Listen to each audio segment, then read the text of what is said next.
Bismillahirrahmanirrahim. Assalamualaikum warahmatullahi wabarakatuh. Innal hamdalillah nahmaduhu wa nasta'inuhu wa nastaghfir wa na'udzu billahi min syururi anfusina wa min sayyiati a'malina. May yahdihillahu fala mudhillalah wa may yudlilhu fala hadiyalah. Asyhadu an la ilaha illallah wahdahu la syarikalah wa asyhadu anna Muhammadan abduhu wa rasuluh, amma ba'd. Alhamdulillah, puji syukur kita haturkan kehadirat Allah Subhanahu wa taala atas karunia dan nikmat yang dilimpahkan kepada kita. Salawat serta salam semoga tercurah kepada Nabi Allah yang mulia, Nabi Muhammad sallallahu alaihi wasallam. Hadirin para pemirsa dimanapun Anda berada, tema kita pada kesempatan yang berbahagia ini adalah amalan yang harus dihindari selama berpuasa. Tentu saja semua amalan yang Allah Subhanahu wa taala larang untuk kita lakukan di luar puasa, itu juga bermakna bahwa Allah Subhanahu wa taala melarang kepada kita untuk dilakukan saat berpuasa. Akan tetapi memang ada beberapa amalan yang secara khusus, yang secara spesifik dilarang oleh Nabi Shallallahu alaihi wasallam untuk dilakukan selama berpuasa. Yang pertama adalah berkata bohong dan melakukan kebohongan. Dalam hal ini Nabi Shallallahu alaihi wasallam bersabda, an Abi Hurairah radhiyallahu anhu qala Rasulullah sallallahu alaihi wasallam, man lam yada' qaula zur wal amala bih falaisa lillahi hajatun min an yada'a ta'amahu wa syarabah.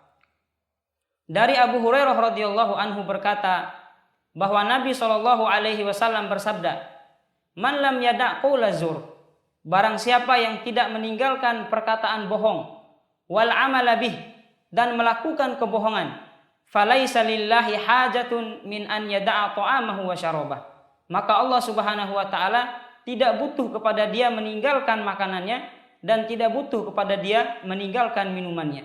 Singkatnya dan sederhananya, barang siapa yang berbohong dan melakukan kebohongan saat dia berpuasa, maka Allah tidak butuh dengan puasanya. Al-Imam Az-Zahabi di dalam kitabnya Al-Kabair wa Tabiin Al-Maharim menyebutkan bahwa ada sekitar 76 dosa-dosa besar yang Allah Subhanahu wa taala haramkan kepada kaum muslimin. Dan berbohong ini merupakan dosa besar nomor urut 24. Lalu beliau membawakan dalil, Allah berfirman dalam surah Az-Zariyat ayat 10, Qutilal kharrasun, celakalah atau binasalah orang-orang yang senang berbohong. Dalam ayat lain Allah Subhanahu wa taala berfirman, "Tsumma nabtahil fanaj'al la'natallahi 'alal kadzibin." Kemudian marilah kita bermubahalah, lalu kita berdoa dan berharap agar laknat Allah Subhanahu wa taala ditimpakan kepada orang-orang yang suka berbohong. Lebih lanjut Nabi Shallallahu alaihi wasallam bersabda, innal kadhiba yahdi ilal fujur wa innal fujur yahdi ilan nar wa la yazalu rajulun yakdzibu hatta yuktaba indallahi kadzdzaba. Hadis riwayat Bukhari Muslim. Sesungguhnya kebohongan mengantarkan seseorang pada kejahatan, dan sesungguhnya kejahatan mengantarkan seseorang pada neraka. Wa la yazalu rajul yakdzibu, dan tidaklah seorang senantiasa mengulang-ulang kebohongannya hatta yuktaba indallahi kadzdzaba, sampai-sampai dia dikenal oleh Allah Subhanahu wa taala sebagai pendusta. Hadirin para pemirsa dimanapun Anda berada, tentu saja kita tidak ingin puasa kita dianggap tidak bermanfaat, dianggap tidak berguna, dan kita tidak ingin dikenal oleh Allah Subhanahu wa taala sebagai seorang pendusta. Yang kedua, amalan yang harus dihindari selama berpuasa adalah berkata kotor dan membuat keonaran. Dalam hal ini Nabi Shallallahu alaihi wasallam bersabda, an Abi Hurairah radhiyallahu anhu qala Rasulullah sallallahu alaihi wasallam, idza kana yaumu shaumi ahadikum fala yarfuth wala yaskhab. Fa in syatamahu ahadun aw qatalahu falyaqul inni mur'un shaim. Dari Abu Hurairah radhiyallahu anhu berkata bahwa Nabi Shallallahu alaihi wasallam bersabda, jika salah seorang di antara kalian berpuasa, fala yarfuth, maka janganlah dia berkata kotor, mencaci maki orang lain, mengatakan perkataan-perkataan yang membuat hati orang lain tersinggung, atau menyebutkan ucapan-ucapan yang bisa menimbulkan hawa nafsu selama berpuasa. Wala yaskhab, dan jangan pula menyebabkan keonaran, qaulan wa fi'lan, baik keonaran yang berupa lisan maupun perbuatan. Apa contoh keonaran yang disebabkan oleh lisan?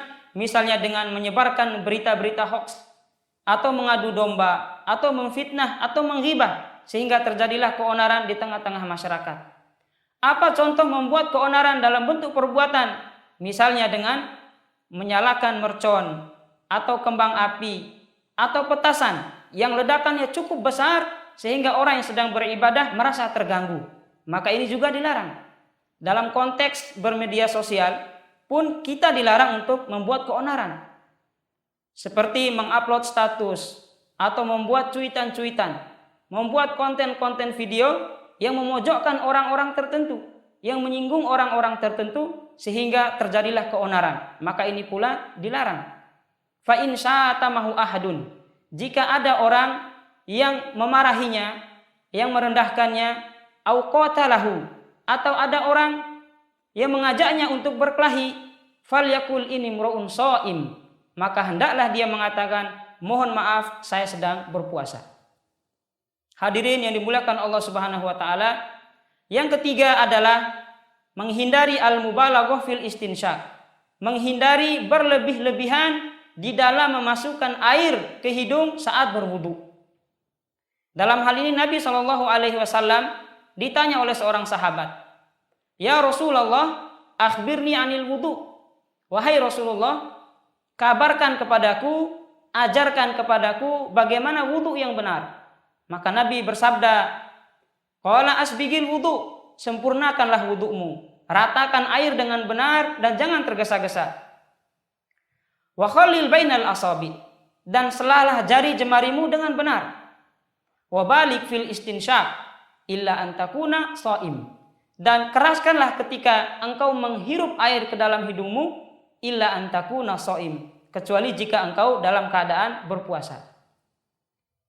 Hadis tersebut memberikan makna bahwa kalau di luar puasa, maka kita justru dianjurkan mengeraskan ketika memasukkan air ke hidung saat berwudu. Tapi ketika berpuasa, maka Nabi Shallallahu alaihi wasallam melarangnya. Yang keempat adalah mendekati istri di siang hari bulan Ramadan jika merasa tidak mampu menahan diri.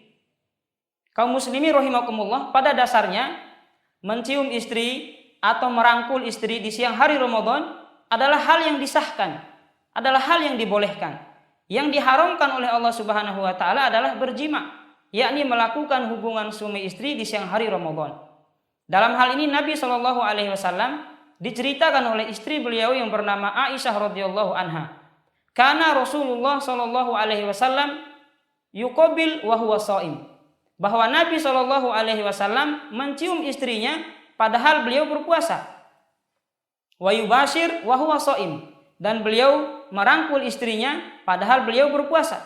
Walakinnahu kana amlakakum liirbih, akan tetapi yang harus difahami bahwa Nabi Shallallahu alaihi wasallam adalah orang yang paling pandai, yang paling mampu menahan dirinya.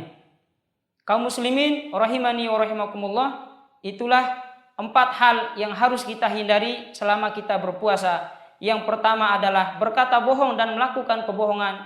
Yang kedua adalah mengatakan perkataan yang kotor dan menyebabkan keonaran. Yang ketiga adalah berlebihan di dalam istinsyak. Dan yang keempat adalah mendekati istri di siang hari Ramadan kalau tidak mampu menahan diri. Demikian yang dapat kami sampaikan. Semoga bermanfaat. Wal afu minkum jami'an. Nasrun minallah wa fathun qarib wa basyiril mu'minin. Wassalamualaikum warahmatullahi wabarakatuh.